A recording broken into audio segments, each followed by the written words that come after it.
শুভ সকাল সবাইকে। কেমন আছো তোমরা? আশা করি তোমরা ভালো আছো, সুস্থ আছো, আর আমরাও ভালো আছি। তো আমি আবার হাজির হলাম সকাল সকাল ছোট্ট একটা ব্লগ নিয়ে। আর আমার একটা ছোট ব্লগে সকলকে স্বাগত জানাই। আশা করি তোমাদের ভিডিওটা ভালো লাগবে। আর হ্যাঁ, ভিডিওটা ভালো লাগলে অবশ্যই লাইক শেয়ার কমেন্ট অবশ্যই করে দিও। আর প্লিজ তোমরা আমার পাশে থেকো। আর চলো, সকাল সকালে আমি রান্না বসিয়ে দিয়েছি। আর কি রান্না করছি, কিভাবে রান্না করছি, আমার কি অবস্থা হয়েছে আজকে রান্না করতে করতে সবই সবটাই তোমাদের সঙ্গে শেয়ার করব। আর এখানে আমি কতগুলো সবজি কেটেছি। তো সবজি কতগুলো মানে বাঁধাকপি মটরশুঁটি ছাড়িয়ে রেখেছি, কাঁচা লঙ্কা দুটো রেখেছি, আর এদিকে আলু টুকরো করে কেটেছি, আর টমেটো রেখেছি। আর এটা হলো কালকের পান্তা ভাত। তো সেটা তো আমি খাবো। আর চলো তোমাদেরকে দেখাই। আমি খাবো কারণ বিছানার অবস্থা দেখতেই পাচ্ছ কেমন। তো বিছানাটাকেও আমাকে গুছাতে হবে। আর এখানে আমি রান্না মানে ভাত হয়ে গেছে, ভাতটাকে নামিয়ে নিয়েছি। এত কষ্ট করে ভাত হলো বলে বোঝাতে পারবো না। যদি বলো তোমরা এত কষ্ট করে কি করে ভাত হলো, আর কারণ আমার এই গ্যাসটা কাল থেকে দেখো মানে জ্বলছেও না, নিভছেও না। মানে গ্যাসটা শেষ হবি তো আর জ্বলবি তো ভালো করেই জল। তো এ দেখছো মানে এমন ধিমি ধিমি করে জ্বলছে। তো ক্যামেরা বলে এরকম বোঝা যাচ্ছে যে অনেক জোরে জোরে জ্বলছে, কিন্তু না, অনেকটাই ধিমি ধিমি করে জ্বলছে জানো। ভাতটা তো ঝাঁক করে হয়েছে, আর বড়মশাই গেছে স্নান করতে, এখনও তরকারি আমার কিছুই রেডি হয়নি। তো আলু ভাতে দুটো দিয়েছি। ভেবেছিলাম যে ফুলকপি তরকারি করব আর ডাল করব। আর এদিকে দেখো আমি ফুলকপি তরকারিটা বসিয়েছি। আর ভগবানকে দেখছি যে তাড়াতাড়ি করে ঘর হয় আমার গ্যাসটা শেষ হয়ে যায়, নতুন গ্যাস সিলিন্ডারটা লাগাবো। তো কালকেই মানে নতুন এই ওভেনটা দিয়ে গেল, সরি সিলিন্ডারটা দিয়ে গেল। আর এই যে আমার বড়মশাইকে বলছিলাম দেখো নয়তো চেঞ্জ করে দাও, নতুনটা করিয়ে দাও। দেখো জ্বলছেও না আর নিভছেও না। ও তো বলছে না থাক ওই রকমই জ্বলুক, যতক্ষণ না শেষ হয় আমি পাঠিয়ে দেবো না, এরকম। তো আমি তো এখানে ভীষণ রাগ করছিলাম আর বক বক করছিলাম। তো যাই হোক, এখানে যে তরকারিটা কিছুটা হয়ে এসে ভাজা ভাজা হয়ে এসে টমেটো দিয়ে এখানে মশলা টশলা দিয়ে আমি জল দিয়ে চাপা দিয়ে রেখে দেবো। তো আস্তে আস্তে হতে থাক। আর আচ্ছা, এখন কিন্তু 8:30টার মতন বাজে। আর বড়মশাই কিন্তু এখন একটু তাড়াতাড়ি স্কুলে বেরিয়ে যায়। আর কারণ অনেকটাই অনেকটাই দূর স্কুলে জানো। তো তোমাদেরকে তো বলেইছি। আর যারও জানো না তাদেরকেই বলে দিই, কমসে কম 1.5 থেকে 2 ঘন্টা রাস্তা যেতে হয়। ওই জন্য তাড়াতাড়ি বেরিয়ে যায় ও বাড়ি থেকে। আর এই তাই জন্য আমাকে সকাল সকাল উঠেই কিন্তু আগে কোনো কাজ হোক বা না হোক, আগে মেয়েকে রেডি করে স্কুলে পাঠানো, তারপরে আমাকে এই রান্নাটা বসিয়ে দেওয়া। তো চলো, এখানে সবজিটা বসিয়ে দিয়েছি। সবজিটা বসিয়ে দিয়ে আমি চলে এলাম বিছানার মধ্যে। তো বিছানার অবস্থা দেখেছো কেমন। তো বিছানা এখনও গোছানো হয়নি, আর এটাকেও একটু গুছিয়ে নিই।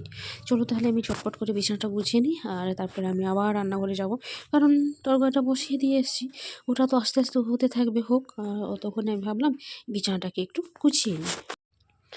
আর এই যে ঝটপট করে বিছানাগুলো গুছিয়ে নিচ্ছি। আর শীতকাল মানে এত বিরক্তিকর বিছানা গুছাতে, যদি বলো কেন তো বলি। তো অনেকগুলো মানে জিনিসপত্র থাকে বিছানার মধ্যে। আর গরমকালে হলে বালিশ থাকলো একটা, হয়তো পাতলা কাঁথা থাকলো, একটা বেডশিট থাকলো, ব্যাস এটা হলেই ঝামেলা শেষ। আর শীতকালে হলো এই কম্বল এই লেপ কত কি বিছানার মধ্যে থাকে, সেগুলো গুছানো।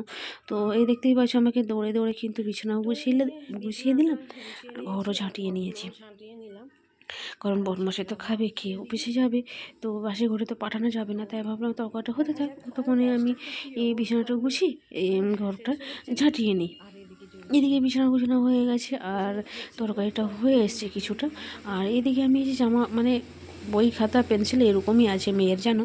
তো এই যে দেখতেই পাচ্ছ মানে ভগবানকে ডেকে ডেকে ডেকে ডেকে গ্যাসটাও কিন্তু শেষ হয়নি, ভগবান আমার কথা শোনেনি। তো যাই হোক, গ্যাসটা শেষ হয়নি, তো তরকারিটা ঝাঁক করে হয়েছে। আর এখানে আমি দুটো ডিম ভাজা করে নিয়েছি। তো দুটো বলতে এটা হলো কাঁচা লঙ্কা দিয়ে ভাজা করছি, এটা বড়মশাইয়ের জন্য। আর দুটো ভাজা করব সেটা হলো মেয়ের জন্য, সেটা লঙ্কাবিহীন। তো মেয়ে আর আমিই খাবো দুজনে। তো যাই হোক, আমি অত ডিম ভাজা পছন্দ করি না, তো সিদ্ধ হলে আমার খুব ভালো লাগে। তো আর দুটো ডিম ভাজা করলো, মেয়ে একাই খেয়ে নেবে। তো যাই হোক, এই যে ডিমটা ভাজা হয়ে যাক আর সবজিটা এখানে রেখেছি। আর ডালটাও বসিয়ে দেবো, কারণ বরমশাই যাওয়ার আগে যেন গ্যাসটা আমার শেষ হয়ে যায়, নাহলে ডালটা হয়তো হবে না। আর গ্যাস শেষ হয়ে যাবে, আমি পাল্টাতে পারি না গো, মানে সিলিন্ডারটা চেঞ্জ করতে পারি না, আমার খুব ভয় লাগে। শিখে রাখা কিন্তু ভালো, ভয় করা ভালো না, শিখে রাখা ভালো।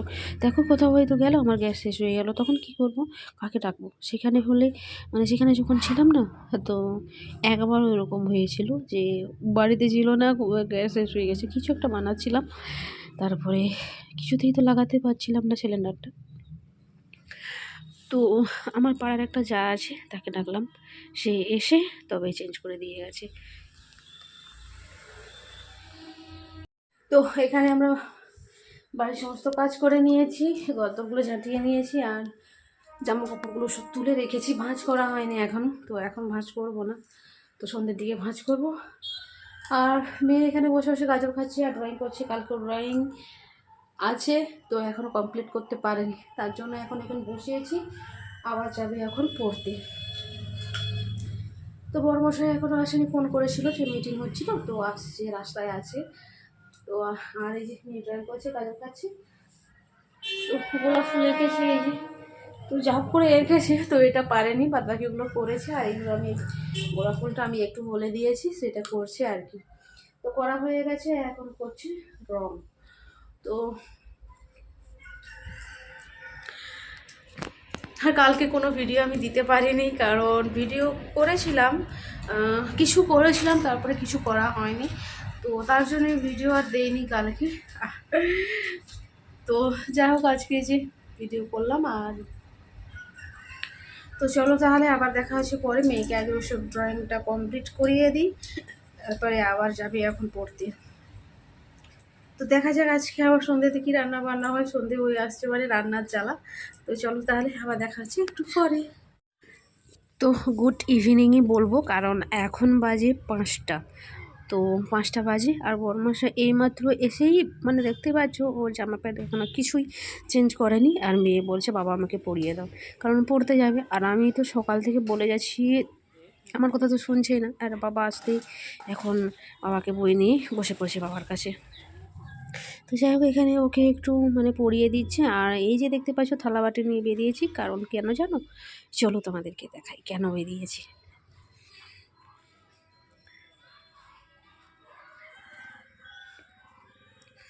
আর ওই যে দেখতে পাচ্ছ ফুচকা কাকুটা এখানে দাঁড়িয়ে আছে, আর ফুচকা নিয়ে এসছে, আর ওর কাছেই আমরা ফুচকা খাই, ভালো লাগে, খুব টেস্টি বানাই। আর এসছে, তার জন্য থালা বাটি নিয়ে বেরিয়েছি, আর অনেক দিন ফুচকা খাইনি, তাই জন্য ভাবলাম আজকে খাই। আর ওটা কি বলে, আর ভালো খায় না, এখন খেতে ইচ্ছা হয়, কিন্তু এই মেয়ে ওষুধ খায়, তো তার জন্য ফুচকা টুচকা ভালো নেওয়া হয় না, টক জল খাওয়া বাড়ানোর। তো এখানে আমি ফুচকাটা নিচ্ছি, আর ফুচকাটা নেওয়া হয়ে গেছে। আর এই যে দুটো শাল পাতা নিয়েছি জানো, তো আমি বললাম আমি ফুচকা দোকানি হব, আর মেয়ে আর বরমশাই খাবে পাতায় করে, তো আমি একটা একটা দেবো আর আমিও খাবো। আর বরমশাই বলছে যে আমি জল খাবো না, তো শুকনো আমাকে দিও। আর মেয়ে বলছে আমি জল নিয়ে আসি, তো ও জল আনতে এসে চলো একটা টেস্ট করে দেখি ফুচকাগুলো কেমন বানিয়েছে আজকে। খেয়েই যেন মুখে আমার আগুন জ্বলে গেল, মানে আলুতে জাল দেয়নি, কিন্তু টক জলে প্রচণ্ড জাল দিয়েছে, তো হয়তো একটা প্রথম খেয়েছি বলে তাই এত ঝাল লাগছে। তো এখানে বড় মশাইকে একটা দিলাম, আর ওকে খাইয়ে দিচ্ছিলাম, ও বলছে না আমাকে হাতেই দাও, আর ও একটু ভিডিও করে দিচ্ছিলো, আর মেয়ে গেছে জল আনতে, মানে বোতলে করে জল আনবে, ঝাল হলে জল খাবে এরকম আর কি। তো আমি তার আগে দুটো তিনটে খেয়ে নিলাম, আর তারপরে তো আমাকে দোকানদার হতে হবে। আর ওই দেখো মানে আমার মেয়ে একটু অন্যরকম, মানে জল টল নিয়ে বসবে, ওর ঝাল লাগলে আগে জল খাবে এরকম। এই দেখ জলের বোতল নিয়ে এলো। আর মানে ফুচকাতে যতই ঝাল থাকুক ফুচকা খাবে, কিন্তু তরকারি কোনো বাড়ির রান্নাতে কোনো একটু ঝাল হলে তখন ওর খাবে না, কান্না জড়িয়ে দেবে যে জাল দিয়েছো, আমাকে খেতে দেবে না বলে, এই করবে না বলে, কত রকম কথা বলবে। আর দেখতে পাচ্ছ ওর বাবার বোতলে না স্টিকার চিটিয়ে রেখেছে। চলো এবার ফুচকাগুলো খেয়ে নিই। আর যখন আমি ভয় দিয়েছিলাম তখনও কিন্তু আমার জিভে জল আসছিল, কারণ ফুচকা খেতে আমার খুব ভালো লাগে। ভালোই লাগে মোটামুটি। তো এই যে এখন বাজে মানে সকাল সরি আর সন্ধে 6:30। দেখতেই পাচ্ছ আমি মানে চালের গুঁড়ো মাখিয়ে নিয়েছি আর এখন বানিয়ে নিচ্ছি এই যে পিঠে। তো এই পিঠের নাম কি তোমরা হয়তো ভাবছো এই আবার কী রকমের পিঠে? তো এটা এক ধরনের সাঁওতালি ফেমাস পিঠে। তো আমাদের সাঁওতালদের এটা ফেমাস পিঠে একটা। তো এর নাম হলো ডুমুক পিঠা। তো যাই হোক এটা মানে চালের গুঁড়ো নুন দিয়ে তো মাখিয়ে নিতে হয়। মাখিয়ে নিয়ে এরকম গোল, গোল করে দিয়ে এই যে ভাপিয়ে নেব। আর এটাকে খাবো খেজুর গুঁড়ো দিয়ে। তো অনেকে ভেতরে নারকেলও দেয় আর আমার নারকেল নেই বলে নারকেল দেইনি। আর কিছুটা পিঠে ভাপিয়ে তারপরে আর কিছুটা দিয়ে দিয়েছি। এই যে একেবারে সবগুলো হয়েছে কত সুন্দর ফুলে গেছে। আর আমার মেয়ের ফেভারিট পিঠে, খুব পছন্দ করে এটা। কিন্তু পুলি পিঠা এগুলো খায় না, যেহেতু নারকেল থাকে সেগুলো ভালো খায় না। কিন্তু এই ডুমুক পিঠা ওর খুব পছন্দ। তো আশা করি তোমরা হয়তো ভাবছো কী পিঠে রে বাবা, নাম কি বললো? তো যাই হোক এটা আমাদের মানে একটা ফেমাস পিঠে। তো প্রায় বাড়িতেই হয় এটা। আর এখন আমি এই যে পিঠে নামিয়ে আর ভাতও বসিয়ে দিচ্ছি। আমার বরমশাইয়ের তো আরও ভাত না হলে হবেই না। তো চলো আগে ভাতটা বসিয়ে তারপর তোমাদেরকে দেখাচ্ছি। এই যে পিঠেগুলো ভাপিয়ে নিয়েছি আর এখন আমি টেস্ট করবো 2-3টে। তো কেমন হয়েছে আর খেজুর গুড় দিয়ে খাবো। আর এই বছরের কিন্তু প্রথম খেজুর গুড় দিয়ে পিঠে খাচ্ছি। আর এখনও পর্যন্ত খাওয়া হয়নি। তো আগেরবারে এনেছিল 5 কেজি, সেটা বাড়িতে দিয়ে চলে এসেছি। আর এবারে এনেছিল 3 কেজি, বড় জামাইবাবু নিয়ে চলে গেছে মানে ওদের জন্যই। আর এটা 2 কেজি এনেছি আমাদের বাড়ির জন্য। তো আমরা হয়তো খেতে পারবো না, তো কেউ এলে তাদেরকে আবার দিয়ে দেবো, কিংবা বাড়ি গেলে তখন নিয়ে চলে যাব। তো এই যে পিঠেগুলো একটু মানে চেক করে নিচ্ছি সেদ্ধ হয়েছে কিনা। আর এখানে ভাতটা বসিয়ে দিয়েছি আর পিঠে ওই যে নিয়ে চলে এসেছি, দেখতেই পাচ্ছ ওই যে 4টে পিঠে এনেছি আর খেজুর গুড় এনেছি। আহা! যখন খেলাম না মনটা জুড়িয়ে গেল, অনেক দিন পর খেলাম এই ডুমো পিঠেটা। তো আমার শাশুড়ি মা সেখানে কিন্তু প্রায়ই করতো। তো চলো তাহলে, আর মেয়ে আসুক, মেয়েকে দেবো, খাবো। আর ভাতটা এখনও হোক। আর মেয়ে এসে শুয়ে আছে, তো ওদিকে দেবো, তারপরে আগে ভাতটা হোক তারপরে। চলো তাহলে ভিডিওটা বেশি বড় করব না। আর সবাই ভালো থেকো, সুস্থ থেকো। আর আশা করি ভিডিওটা ভালো লাগলে একটা লাইক, শেয়ার, কমেন্ট করে দাও। হ্যাঁ, আর দুটো জিনিস দেখাতে বাকি আছে। এই দেখো আমার এগুলো প্রোটিন ড্রিঙ্ক, মানে মানে ওটা নিউট্রিশন এসছে। তো এইগুলো আগে খেতাম আমি, এগুলো না অনেকদিন খাওয়া হয়নি, তাই এই যে অর্ডার করেছিলাম আজকে এসছে। তো এটাই দেখানোর ছিল তোমাদেরকে। চলো তাহলে গুড নাইট, সবাই ভালো থেকো। আর ভিডিওটা ভালো লাগলে একটা লাইক, শেয়ার, কমেন্ট করে দিও অবশ্যই। আর তোমরা প্লিজ আমার পাশে থেকো সবাই। চলো গুড নাইট।